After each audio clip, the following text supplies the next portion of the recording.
The song and dance over the ease of doing business and the GDP growth is all fine, but there is nothing to cheer about the social progress that the country is making, or perhaps the lack of it. A recent study on the social progress conducted by the Institute of Competitiveness says that most Indian states have miserably failed the test when it comes to providing basic amenities like shelter, water and sanitation. As is the case always, the survey ranks the southern states of Kerala on the top, followed by Himachal Pradesh, Tamil Nadu, Uttarakhand and Goa.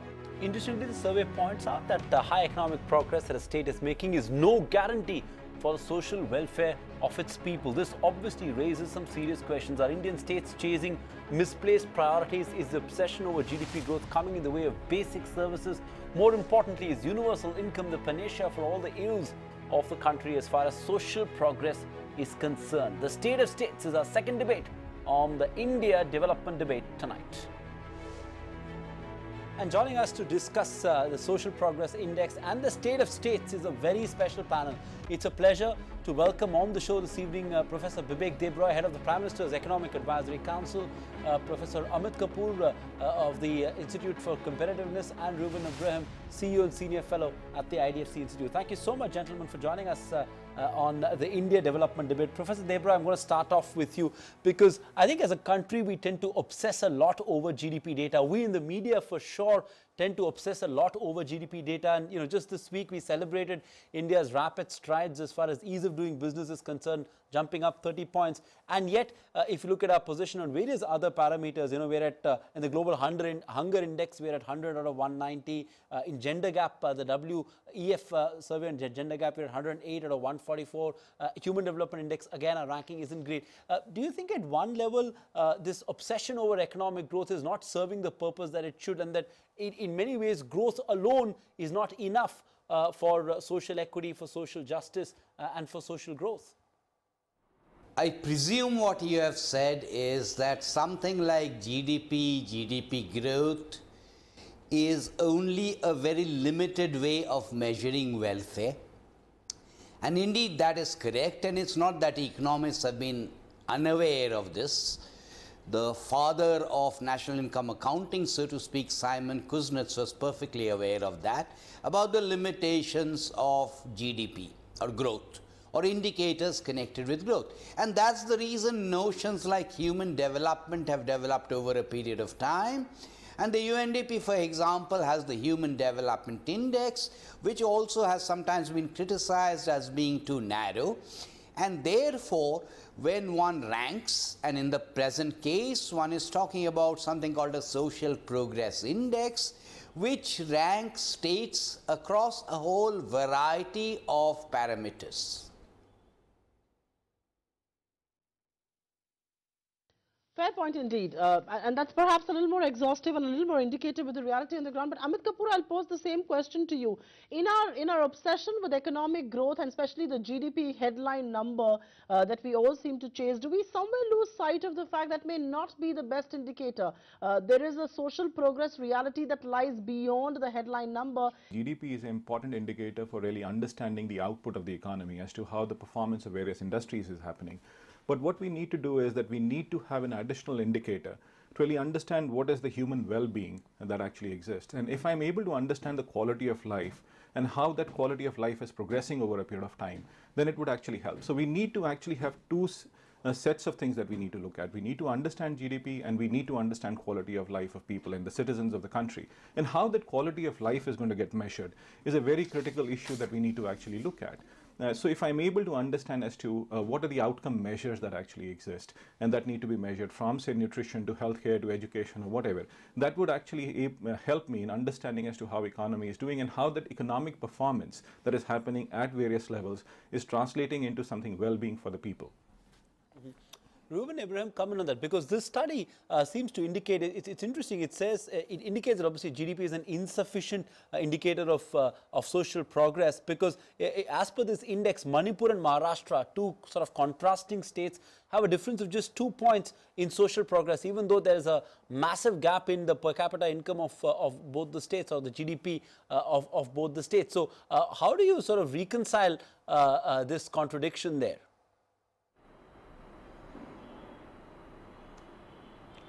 Right. So, broadly speaking, I think I agree with what both Professor Debroy and Amit have said, which is that one shouldn't really obsess about any one set of indicators. And I would argue that for far too long we have paid insufficient attention to growth, and perhaps now we are obsessing too much about GDP. So it's just been cyclical, when in fact you should actually look at the composite picture, looking through multiple indices, so to speak. I think that's the right approach to use. But keep in mind the fact that on the growth piece, and this is why it's critical to actually pay attention to it, which is that in the history of this country, we have tried for far too long to try and redistribute poverty. And that's not useful either. So the whole point of growth is to actually grow the pie so that the pieces of the pie that go to each person in the country is actually larger. So I think growing the pie is really what the growth piece is about, and so therefore it is important to focus on economic growth, just like it is important to then focus on how to redistribute the wealth that is basically created by this economic growth process. Now, you brought up the specific example of Maharashtra, and this is where one needs to be careful about parsing the data, because Maharashtra, it's 100 million people, right? So it's bigger than Germany. So what happens in Maharashtra really is that once you break down the state, you will find that there is one half of the state that is probably as bad or worse than Bihar. And then there's another part of the state, especially in the sort of Mumbai-Pune corridor, that's doing extremely well.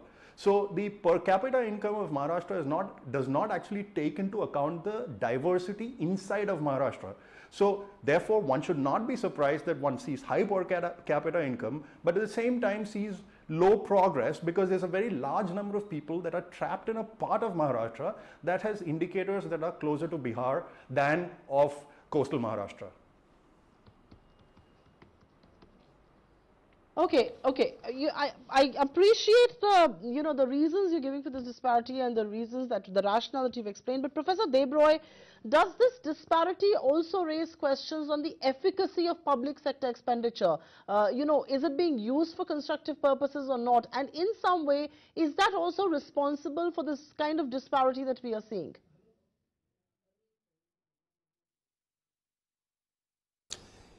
But before that, let me state something in defense of people who have increasingly been looking at other kinds of indicators beyond GDP. As I said, in the context of the states, of course, one is talking about GSDP. And remember, per capita GSDP is not necessarily the same as per capita income of a state. Per capita income of a state is not that easy to get. One of the reasons why earlier people did not use such kind of human development indicators is that the data simply did not exist.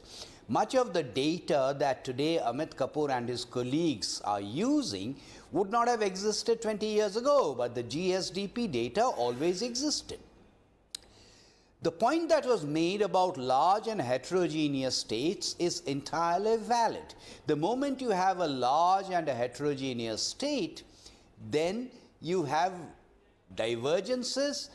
It becomes very, very difficult to deliver efficiently public goods and services, sometimes in villages, which are very small in terms of population size, are sometimes very, very distant. This is not simply in terms of the geographical size of the population. This problem is equally true of the distant villages, is equally true of Rajasthan as it of Arunachal Pradesh. The fundamental issue is the following, that as a citizen, regardless of where I reside, I should be entitled to a minimum level of goods and services. And it is up to the government to deliver that. And yes, it is indeed true that it's not just about public expenditure today, but there has been a legacy of bad transport infrastructure because of historical and other reasons in many parts of India. And public expenditure efficiency is indeed important, but it's also important to correct this historical legacy of bad infrastructure. It's a fair point you're making, but just to pick up on what you said, Professor Debroy, do you then believe, and if you look at some of the states that have done well in the Social Progress Index, Kerala, it's not a name that comes as a surprise, it's traditionally had a very strong, rating when it comes to social indicators. But even some of the newer states, Uttarakhand, smaller states have done well. Even Chhattisgarh has shown some strong improvement. Does that build a case for sort of, for having smaller, better governed states? States like UP and Bihar have always been laggards just because of the sheer size. Do you think that builds a case for having fewer and better governed states? Yeah, sure, Sandeep. But before that, whether a state is doing well or is not doing well, as this study itself also acknowledges, is a function of whether I'm measuring the absolute levels or the increments. And one of the stories in India, not so much since 1991, but certainly since the beginning of this particular century, is that states that we have historically regarded as laggard have increasingly begun to catch up. But on the point that you are making about, can you repeat what you just said? Is there a case to have more states, instead of having one massive UP, Oh yes, I'm sorry. Yeah, sure. Yeah, sure.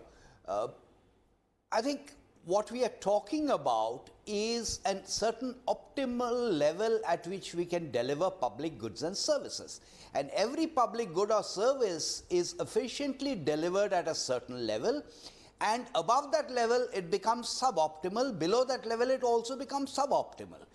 It sometimes is somewhat difficult to determine what is that level, because that really depends on the public good or service that you have in mind. For example, roads, local roads may be completely different from national security. Having said that, this point that some states are simply too large to govern is absolutely correct.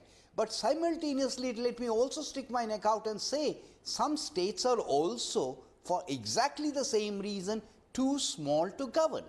And unfortunately, state formation has not been determined only by such economic rationale, but has also been influenced by linguistic and historical considerations. Fair point indeed. Some are too big to govern and some perhaps are too small for good governance. Amit Kapoor, where does one find or strike a balance? I mean, if you look at the laggards, there are very big states that are present in there. If you look at the ones that have moved forward, there are smaller states. But like Professor Debroy is saying there is always a dichotomy. Some are too large to govern and some are perhaps too small for good governance.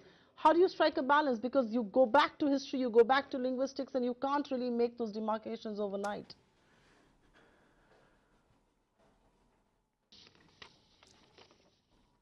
So, Supriya, like what Dr. Debroy said, like taking up the point from what he had actually said, what we need to understand in the Indian context is the increments that we are actually seeing and the increment of growth. So if you really look at it, there has been a fundamental shift on social progress in the last 10 years. For the period of the study that we looked at, we found that India has done stunningly well in terms of like how the improvements have actually happened year on year. So having said that, that means if we really look at the state size, there is definitively a case wherein you might say that we have to look at the smaller level of geography to understand as to how performance is happening. But then this study will not be able to say as to what should be the right size and so on and so forth.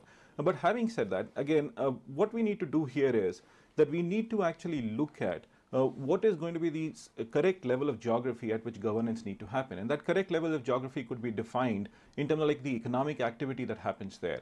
Because there are going to be states wherein the economic activity is fairly low.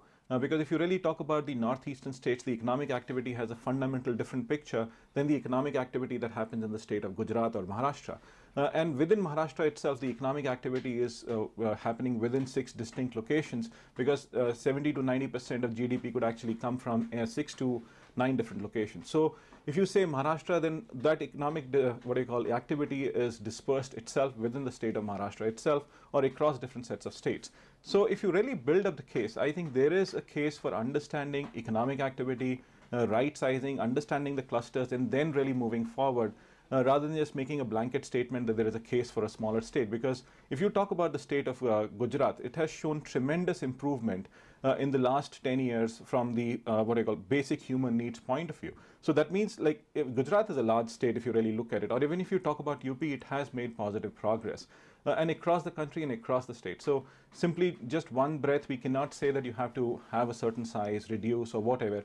It's going to be a question of the population that we have, the capabilities that we are able to build in the population, and how we are able to give them the basic requisite services that require. And having said, you need to look at basic human needs, the foundations of well-being and the opportunity that exists. And that is where we need to move ahead on. That's a fair point. Ravindra, come in on that, and I want to sort of, like Amit pointed out, what this indicates is that we've made substantial progress over the last decade or so. But the survey also indicates that there's still a lot of headroom to grow, because the poor states rank in the low 40s, and the high performing states rank in the high 60s in a scale of 100. So there's still incredible headroom to grow. I'm trying to wonder, and because this is a sort of hot topic for debate in the country, the need for a universal basic income, is that something that should be considered at a policy level to improve governance, to improve social progress across various states? Is there a case for considering a universal basic income? Sure. So as Amit pointed out, I mean, I think the best news that I've seen in the survey is the fact that all states have improved since 2005, and the states with the highest improvement are the ones in the very low social progress tier in 2005. So that is news for, I mean, that's really very, very good news.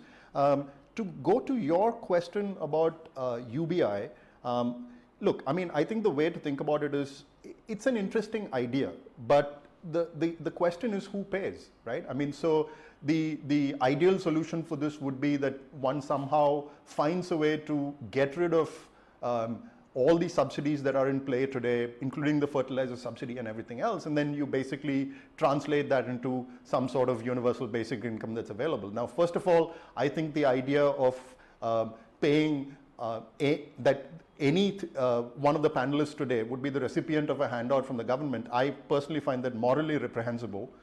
Leave that as it may. But I also think from just a pure political economy perspective, I just don't see how you're going to roll back a whole bunch of subsidies, which you haven't been able to roll back for decades, how you're going to be able to roll back and then roll out this thing called UBI. The other thing to sort of point here, which we haven't really alluded to yet, is it's all fine to say that we need to increase expenditures on say health or education and so on. But the thing that we also need to pay very careful attention to is the state capacity question.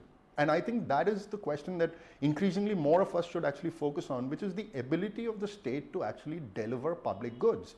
And I think unless we fix that particular problem, so you have a Mumbai Municipal Corporation that actually has run surpluses. Now, everywhere I look around Mumbai, I can see a lot of things that money can actually be spent on.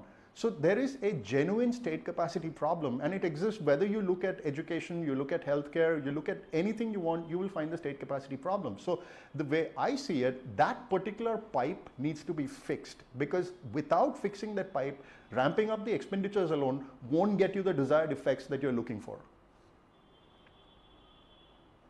Well, I think it's a valid point when you compare capacity versus expenditure and how do you make the right fit. But I do want to go back to the point that Sandeep raised, and Professor Debroy, if I may come to you, one of the things that is obviously going to be talked about next is the universal basic income, because you've got states that are in the low 40s, there's a big scope to increase. How do you do that?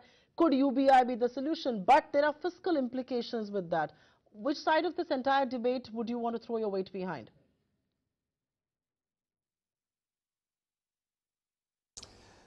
Unfortunately, Supriya, I can't answer that question because no one tells me very clearly what they mean by universal basic income.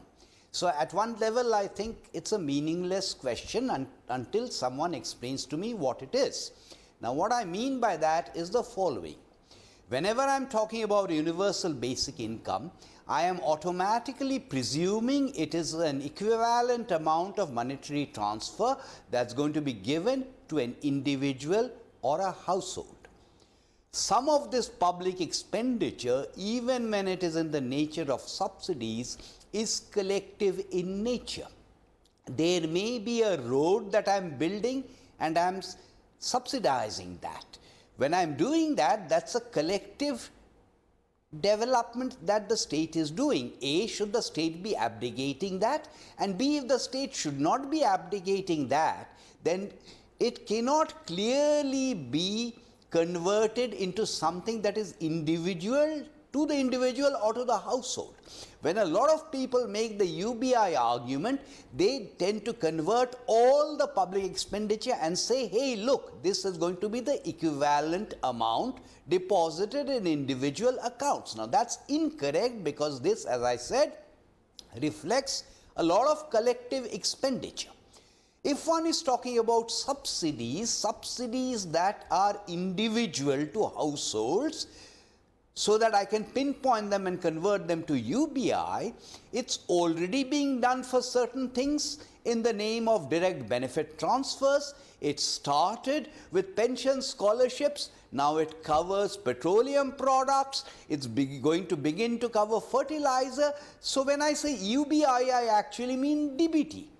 Or alternatively, I probably mean some kind of social security which has begun to happen with pensions. So I have to be absolutely clear. Do I mean DBT? Then why use UBI? Do I mean social security? Then why use the term UBI? My apprehension is that if one indiscriminately uses the expression UBI, we will have all of the existing things, and in addition, we will have something like UBI.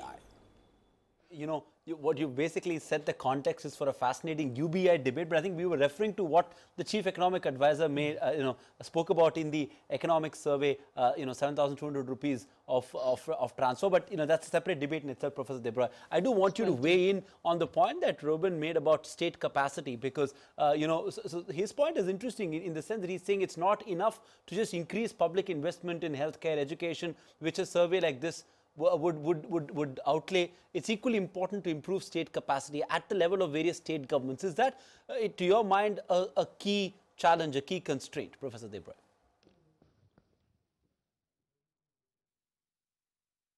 No, but Sandeep, everything that I have said is in that chapter of economic survey, except people have been very naive in interpreting UBI. So far as capacity is concerned, we have focused too much on state capacity, which is important.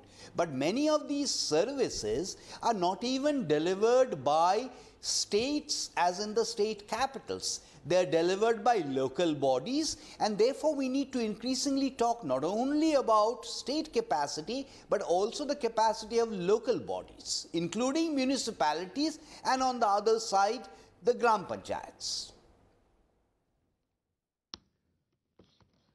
Okay, Amit Kapoor, I also want you to come in on one of the key points that we want to talk about, which is, while we've progressed on some key parameters, but if you actually look at basic rights, personal rights, freedom, inclusion, those are the laggards, and those are the opportunity areas to really work on. Do you believe in quest for economic growth, these personal basic rights have been ignored?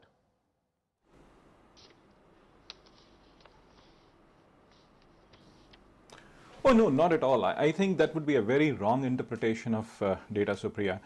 If you really look at it, like in the Indian context, in the last 10 years, if there is one pillar which has improved significantly, then that is the opportunity pillar.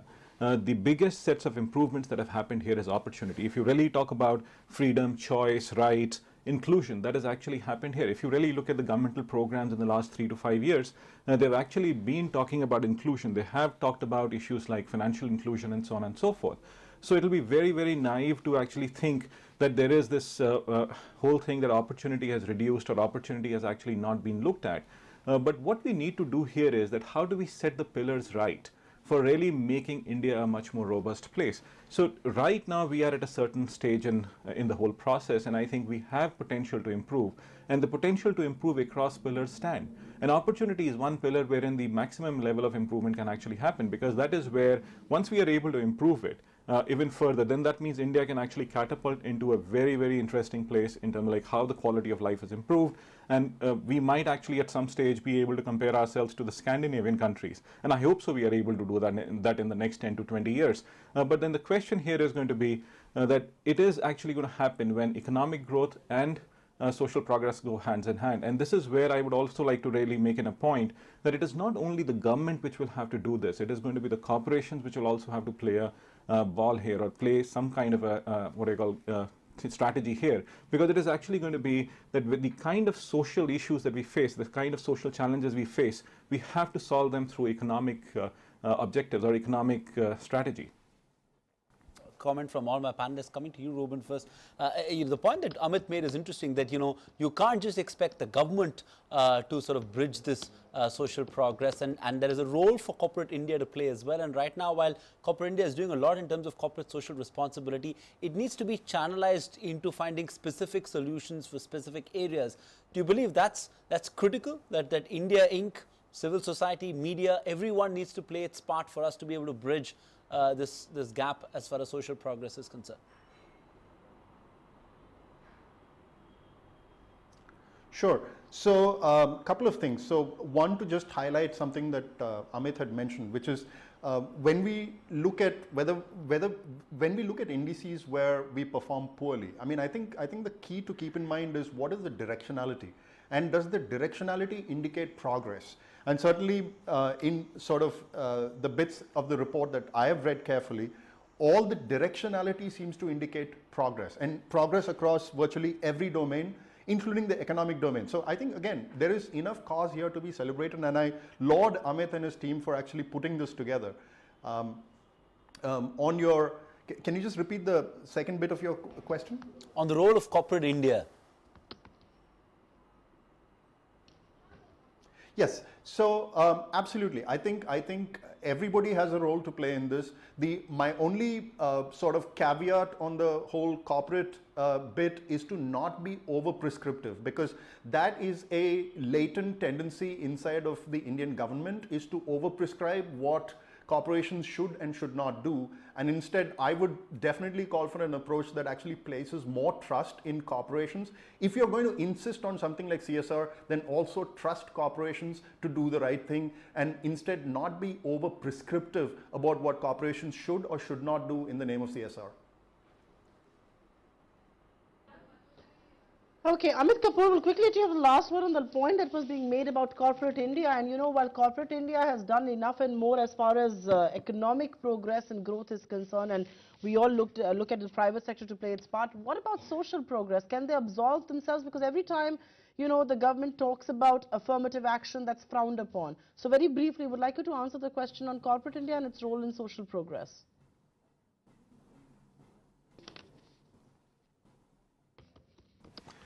So, like, this is an important question and important part of the debate. So if you really look at corporate India, like there is a very limited thing which I believe they have done. There is a whole huge potential of really making a larger impact. We have actually had groups like the Tatas who have done fundamentally stunning level of impact at the societal level, at the social progress level.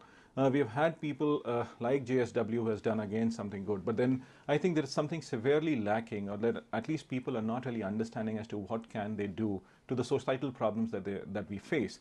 The question is going to be here, the quest for the future is going to be that how do we create business models which are able to solve these social issues? Because the next realm of growth, I believe, in the Indian context is going to be creating models which help us solve issues of, say, education, health and nutrition and so on and so forth. And if we are able to do that, those are going to be the absolute great ideas of business models which can actually do fundamentally very, very well. And this is where what I would always call as the idea of creating shared value. Because if you really look at it, it is about understanding the social objectives and bringing the economic objectives together, as I said before. And that is where corporates will have to fundamentally alter their strategy and start re-looking at the societal needs and start developing solutions for it. I think somewhere in the future as well, it's going to be about people. It is going to be about solving problems of the people rather than just looking at them as a market. There is a fundamental shift, but I believe there is a long way to go for this. Okay, there is a fundamental shift, but a long way to go for it as well. Like this survey indicates, long way to go for India to make even more significant progress. Plenty of states still being ranked in the 40s, so plenty of headroom to grow. Professor Debroy, Amit Kapoor and Ruben Thomas, thank you so much for joining us with your perspective on the India development debate. Really appreciate your time and your thoughts with us right here at ET Now. Thanks for being with us.